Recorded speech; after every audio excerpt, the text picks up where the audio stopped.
Bonjour à tous, pour cette nouvelle chronique éco, je voulais vous parler des salariés aidants.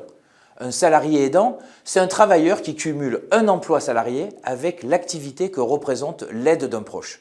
S'ils sont peu visibles, ces salariés sont en réalité beaucoup plus nombreux qu'on ne le pense, puisqu'ils représentent environ 4,5 millions d'actifs, soit près d'un quart. Ajoutons aussi que beaucoup de salariés aidants ne le disent pas à leur employeur. Être aidant, c'est en effet assumer ce qui peut parfois s'apparenter à une double journée. On n'a pas envie que son patron pense parfois que l'on perde en efficacité au travail à cause de la fatigue ou de la charge mentale.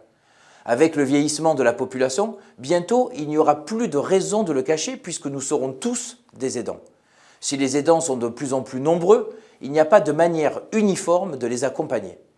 Parce que les histoires d'aidants sont des histoires de vie, d'amour, de famille, de vieillissement, de handicap, elles nécessitent un suivi particulier.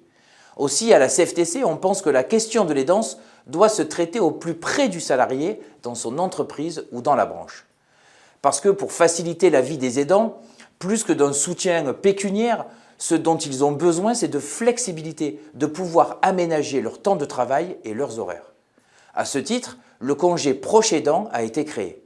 Il permet à un salarié, sur une durée d'1 an pour l'ensemble de sa carrière, de cesser temporairement son activité professionnelle pour s'occuper d'un proche. Le salarié n'est alors plus rémunéré par son employeur, mais il perçoit une allocation. Ce congé vient d'être élargi et il concerne dorénavant jusqu'à 4 proches. Il a pu être financé grâce à la création de la 5e branche de la Sécu. En effet, il est désormais inscrit dans le Code de la sécurité sociale que la perte d'autonomie est un risque dont la protection est assurée par la nation à chacun, indépendamment de son âge et de son état de santé. Concrètement, cela traduit une nouvelle ambition pour le maintien de l'autonomie et la mise en place de politiques publiques de la prise en charge des personnes en perte d'autonomie et de leurs aidants. La perte d'autonomie nous appelle aussi à rechercher des solutions innovantes, alternatives aux EHPAD, et à développer les aides au maintien à domicile. Mais ces nouvelles politiques publiques vont avoir du mal à trouver des financements dans une période marquée par les coupes budgétaires et les recherches d'économie. Or, c'est toute notre crainte que, sur l'autel de la productivité, l'on oublie de traiter un sujet qui, à terme, pourrait coûter beaucoup plus cher.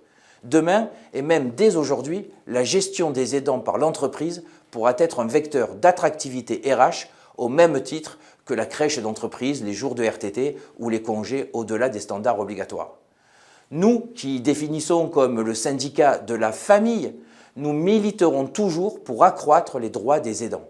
Mais surtout, nous militerons toujours pour leur permettre de concilier leur vie entre les temps professionnels et les temps dédiés aux proches.